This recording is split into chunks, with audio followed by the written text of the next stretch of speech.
Welcome to Medicine 3.0, your podcast for learning all about healthcare, precision health, AI in health.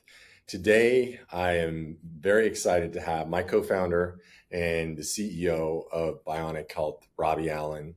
He started his career as a distinguished engineer at Cisco and has been a business builder for the last couple decades. I'm excited for you to hear his story and to learn more about him. So let's jump right in.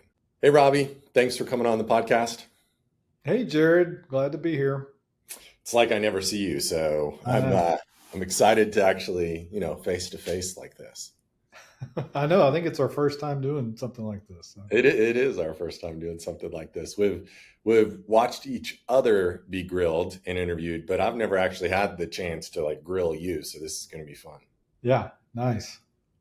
So let's start off. I'd love to hear kind of have the audience hear your background, kind of how you ended up where you're at today. So you can take as long as you want, monologue, tell us your origin story. Yeah. Great. Yeah. So, I started off in computer science. I worked at Cisco for 13 years. I rose up to be a distinguished engineer, which was their top technical position, but, kind of started getting tired of big company life after all that time and decided I wanted to start a company of my own. And so in 2010, I started a company called Automated Insights, which in hindsight now is one of the first commercial generative AI companies. Before generative AI was even a term, we called it natural language generation, or NLG back in the, it's kind of the corollary to natural language processing, but instead of reading text, you were creating text. And so I developed a bunch of algorithms that would take data and then summarize it to sound like how a person might describe the data in text form. And so this was in the early days of big data. A lot of companies were trying to collect a bunch of data just because that was the cool thing to do then, but they didn't know what to do with the data. And so I had built this new company to help other companies understand their data better. And so that was a lot of fun. We, were really at the early days of a lot of practical AI. And our biggest challenge was just convincing people that this was actually a real technology, because we'd go in and say, all right, for a set of data, and some of our early applications were in sports. And so I would ingest a bunch of sports data and then, for example, a box score from a game, and it would produce a recap of the game. And we'd show people this, and they would ask, so who wrote this? And I said, well, the software wrote it, and they just wouldn't believe it. Again, this was 14 years ago, and so to see how far we've come over that time is it's been fascinating. So 2015, we were acquired by Vista Private Equity. After that, I started working on my PhD in machine learning at UNC. For a brief time before I joined another machine learning company. Did that for a little while. Then the pandemic hit, and did a lot of fun stuff during the pandemic. Different side projects, homeschooled my kids. We traveled a fair amount. But then coming out of the pandemic, this was kind of the summer of 2022. I was ready to start another company, and so the question is what company would I start? What was the idea around? And the challenge was, at that point, I had been involved with enough companies, including my own. I had invested in a bunch of startups that it was pretty easy for me to pick holes in any sort of, especially B2B SaaS business plan I'd see, because that's what I'd really been focused on over the last 10 years. But I believe that naive entrepreneurs are the most powerful people in the world. And my challenge was I needed to make myself naive again in some aspect of entrepreneurship. And I knew I wanted to do something related to machine learning and AI, because that's where I'd spent the last, decade. And so I thought, well, one way to do that is to work in an industry I hadn't really operated in before. And so, I had a short list there, and, it just so happened along this last, 6-7 years, I'd gone through a healthcare journey of my own that was pretty unsatisfying. And kind of dating back. And I've had a primary care doctor that I've been seeing for over 20 years, and he's great. Um, but it's just kind of the typical story that you might hear pretty often. When I was in my early 30s, when I was running my first startup, I went in and it wasn't very healthy. I hadn't really worked out or exercised much in 10 years. I hadn't, been eating well. And for whatever reason, we tested my testosterone levels and they were like really low, off the charts low, especially for an early 30-year-old. And so, after a year of, supplementing testosterone and all of that, my levels got back up into the sort of low normal range. And I went in to get my annual physical, and I asked my doctor, so how did my testosterone look this year? And he said, what do you mean? I was like, well, when we test, I assumed that was included in my blood work. How did it look? He's like, well, I didn't ask for that to be tested because we fixed that last year. And I was like, well, we fixed it, but like, we didn't even know why it happened. Who knows if I have low testosterone now or not, so, and then it just started this ongoing battle every year where I would go in to get the blood work done and I'd ask if testosterone was included. They say no. And I say, all right, well, go get the doctor. I wanted this included. And again, it just was too hard. And I never really understood that. It was a fight to get, other kind of basic tests included. And so, I had that experience. I'd been getting more into my own health. I'd started wearing a Fitbit in like 2012, started working out more, started, reading more and learning more, following people like Peter Attia and Andrew Huberman. And so once I got to this point of wanting to start another company, especially in an area that I wasn't necessarily familiar with from a business perspective, healthcare was at the top of the list because I thought, I'm like probably a lot of people that don't understand why it's as bad as it is, and it seems like it should be better.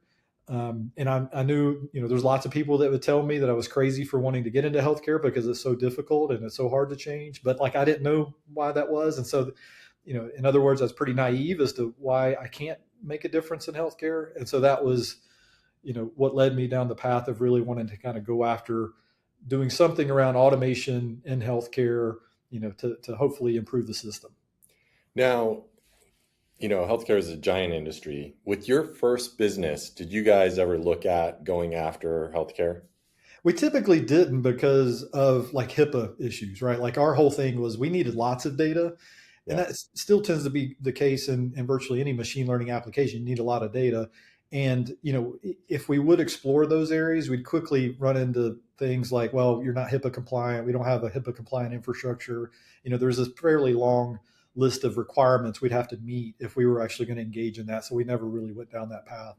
hmm It's interesting. So you started collecting data. I mean, wearables, they've been around, 15, 20 years, say when Fitbit first started and there was the Jawbone and there was like all the early, many dead startups in the wearable space.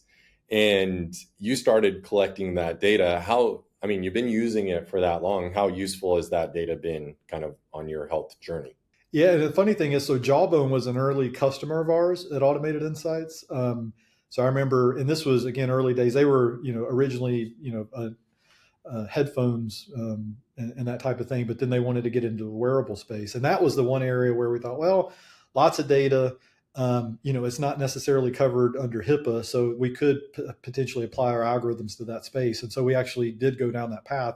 What we found was, again, especially in the 2011, 12, 13 timeframe, is it was still too nascent of a market. It was really mostly, biohackers and people like that were, doing much. Plus, the devices weren't that great back then. So it was pretty limiting. But, I started collecting that data.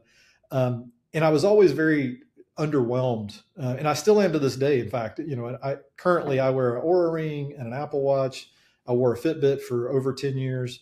I've used Whoop for a while, and I'm still pretty underwhelmed at the insights that most of these devices are able to help surface.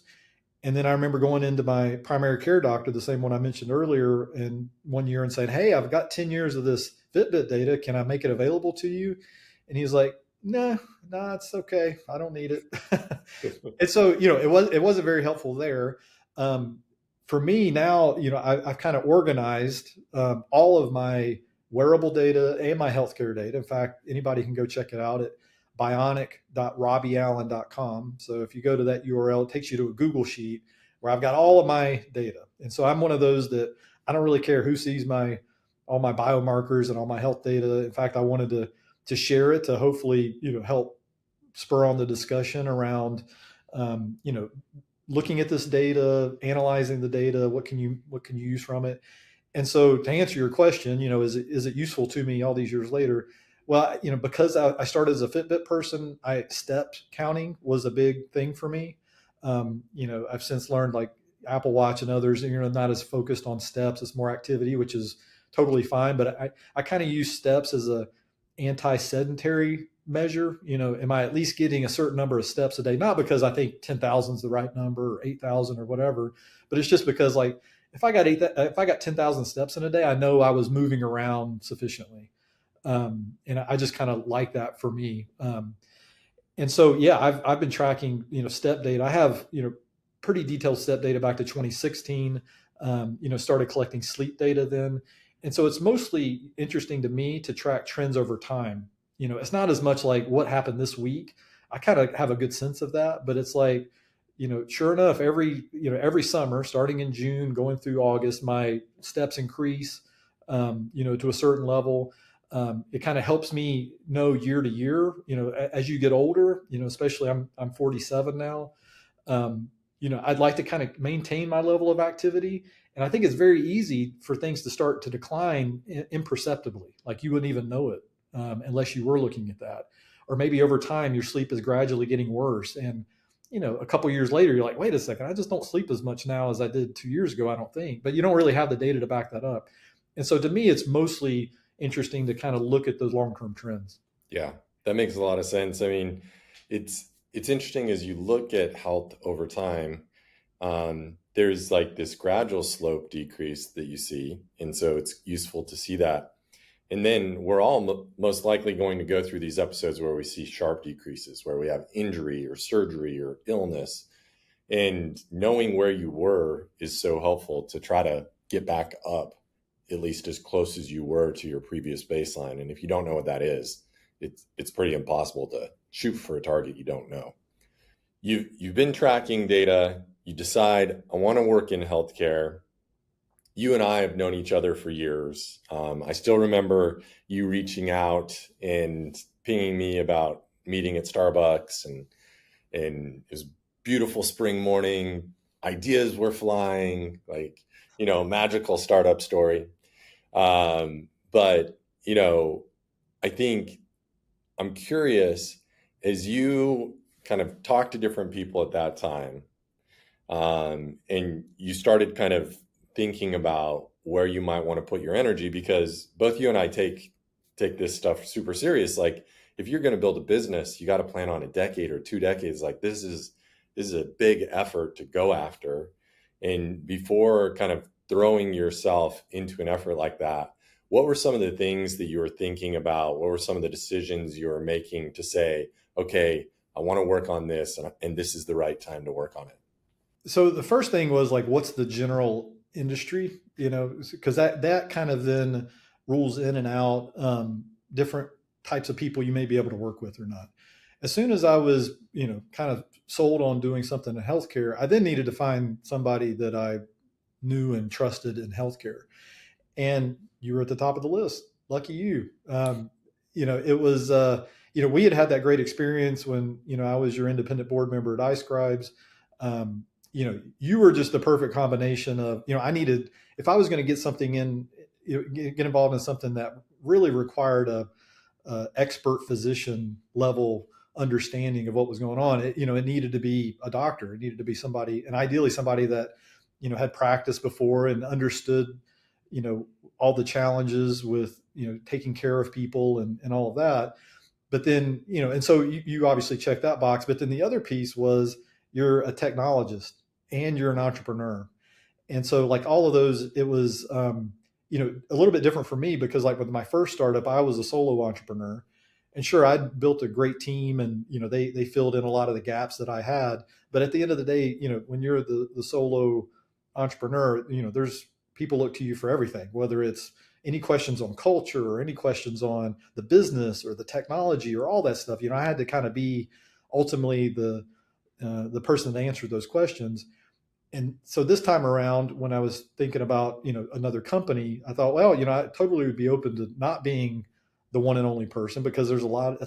It's a heavy lift if you can find the right person. And the great thing about you is you'd been the CEO of a company before, and so if we could figure out like the leadership structure, then to me that would be sort of an ideal situation, because oftentimes when you have two founders come together, maybe one had been a CEO before, the other hadn't, or one's the CEO and the other one's another role, but they kind of view themselves as they could also be the CEO or whatever, but they'd never done it before.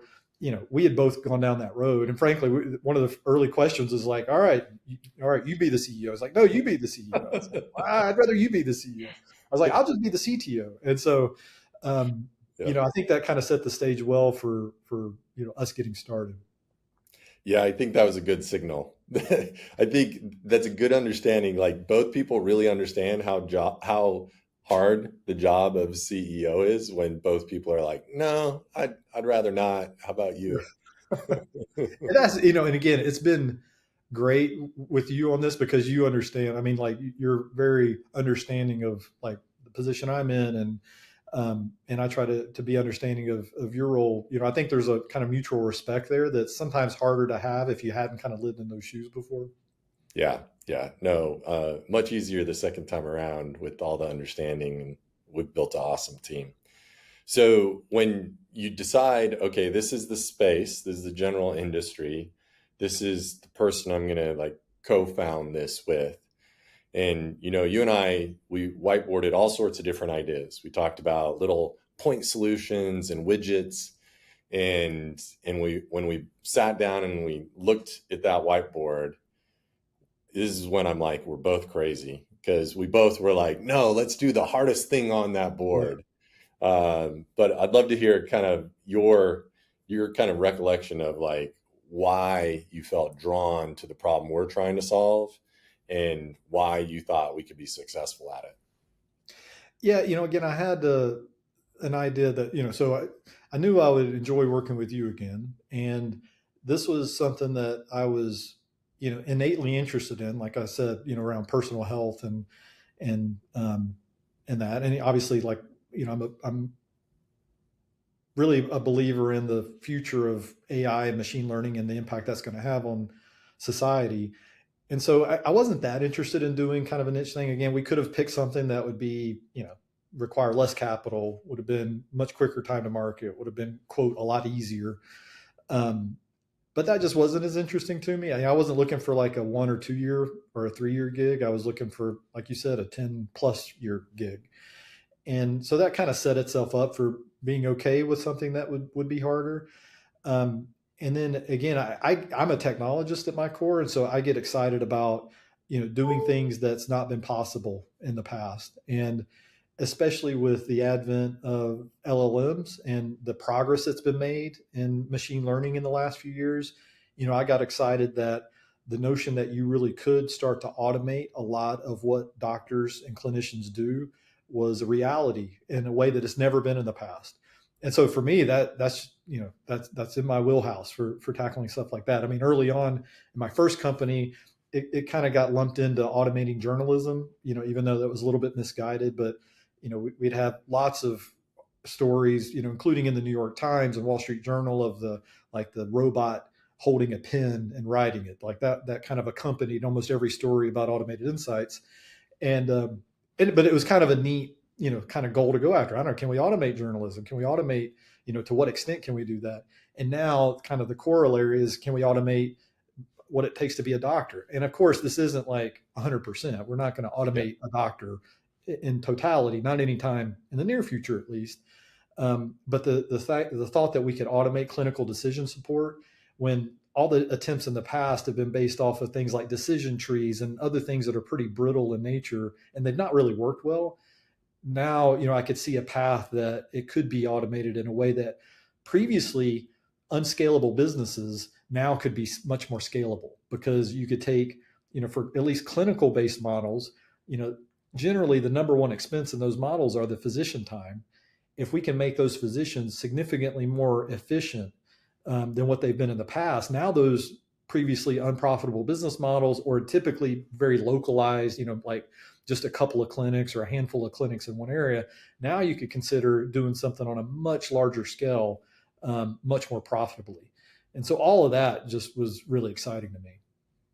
Yeah. And what's interesting about your career is looking at kind of the arc of staying on the forefront of AI and automation, kind of through your early stat sheet and automated insights and rules-based AI, and then being early on machine learning and deep learning, and now kind of again early on applications of LLMs into current workflow. I think the big difference that I see between kind of people who theorize and people who actually put into production technologies, there's a big gap there. And you're somebody I see as somebody who's willing to put things into production and then learn and iterate. When you think about some of the biggest challenges ahead for us, because you kind of talked about, it's automation of clinical decision support, it's scalability of something that isn't inherently scalable. What are some of the challenges that you get most excited about, where you think, I really can't wait until we kind of prove out this piece or that piece as far as making this technology more available to more people? Well, one of the big differences with this company relative to my previous companies is, the impact I believe we could have on humanity, right? And that sounds, maybe a little over the top, but I remember early on when I went to my wife, I was like, all right, I'm going to do another startup. And she's like, do you really have to do another startup? Can't you just go back to work at Cisco or something? And I was like, no, I don't think I can do that. But like with this company, you know, what I can promise you, and who knows, how these things evolve over time. But the great thing about the promise of Bionic Health is, at the end of the day, we're going to help a lot of people get healthier, Mhm. right? And even with my other companies, we had successful exits and we built great technology. I can't look back and say like we really put a dent in the universe, or that we really helped a lot of people in significant ways. Um, but with Bionic, we can already say a year in, we've already helped a bunch of people get healthier, Yeah. and that feels good, right? To me, that's the thing that's most exciting about, again, I'm a technologist, and so like I said, I get excited by the promise of automating. Like my whole career's been built on automating, dating back to like the first year I was at Cisco. I was there to write scripts to automate networking things, right? And so like my whole career's been built automating stuff. And even with the promise of trying to automate clinical decision support, the thing that gets me most excited is just the results that we're seeing from our members. Yeah. And these, already just a year in, we're seeing, I get feedback in many cases from people that we knew that signed up, that come to us and say, wow, this is great, or I've been able to see these changes. And these are pretty discerning, very, in some cases, technical people or very business savvy people that come to me and say that, we're making an impact on their life. And I've known some of these people for 10 plus years, 15 years, and I've never heard them talk about a solution like they're talking about Bionic. And so again, that's the piece that really just, it's not hard to wake up every day knowing that you can kind of have that impact.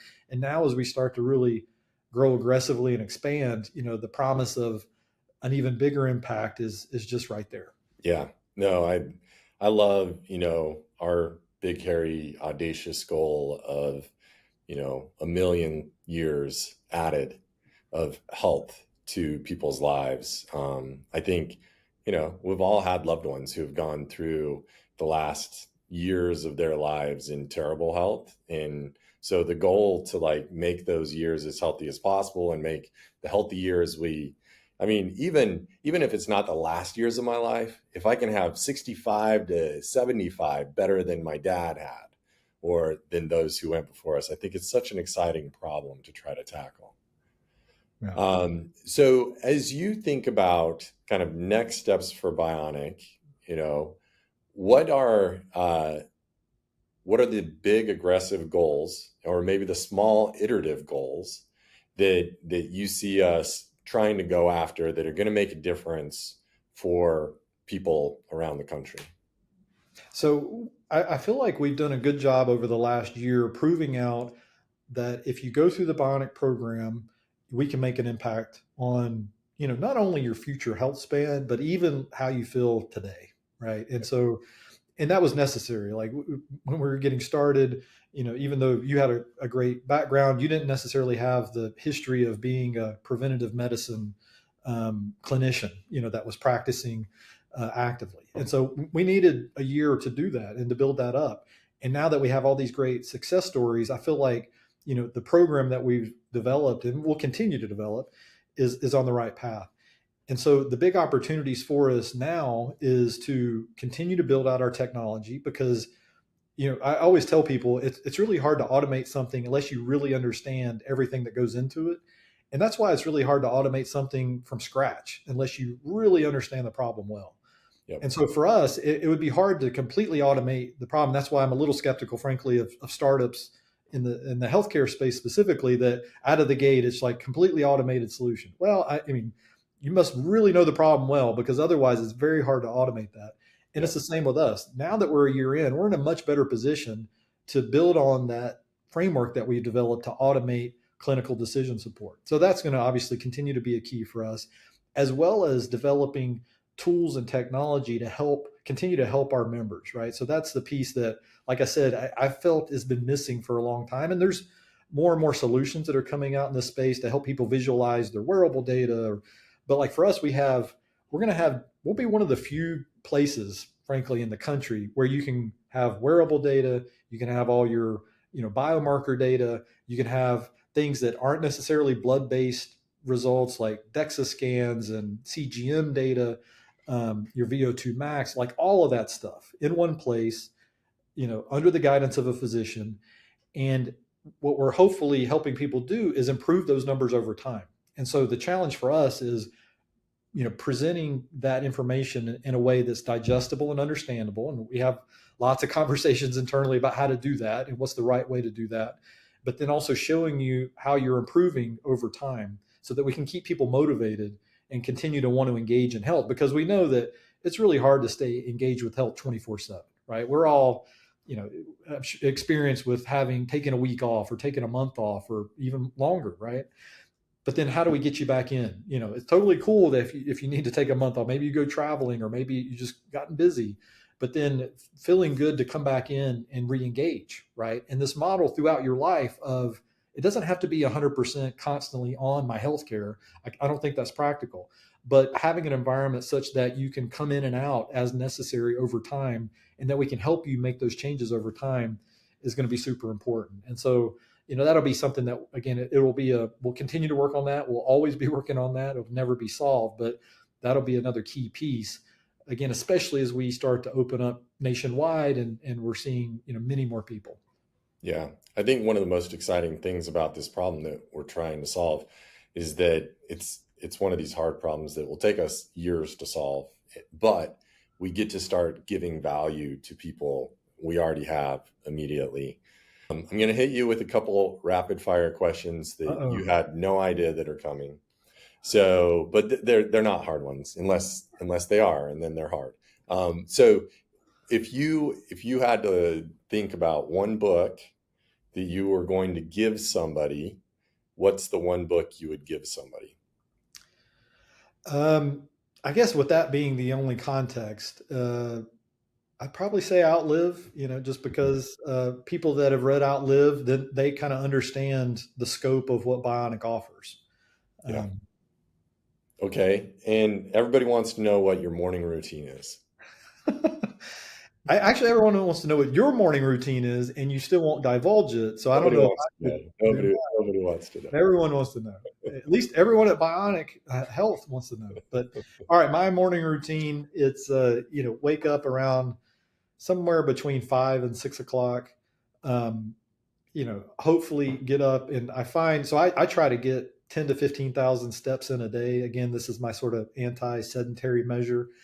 And I find that's much easier to do if I can get up and walk a mile like first thing in the morning. And so I try to do that. Then there's, depending on the time of the year, getting kids ready for school.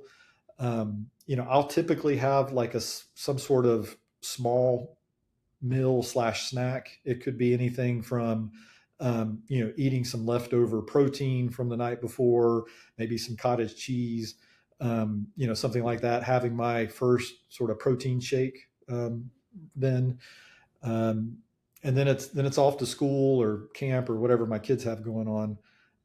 That kind of rounds it out. Do you have a pump up song? You have any like soundtrack to the morning? No pump up song. It's typically, podcasts and YouTube videos Okay, so your pump up is Huberman and Atia and Pelo. That's the and other Pelo. Pelo. Yeah, yeah. I mean, that makes a lot of sense. That makes Yeah. a lot of sense. Well, Robbie, I think this was super helpful. I think this will be helpful for people getting to know Bionic Health, also just thinking through their own health journey, how to kind of think about technology and healthcare. So thank you so much for your time. You already told people where to find your data. Anything else that they should know if they want to go read more about you, find you on the internet? That's probably bionic.robbieallen.com, to get out the data. Feel free to reach out to me on LinkedIn or, sometimes I'm on X/Twitter.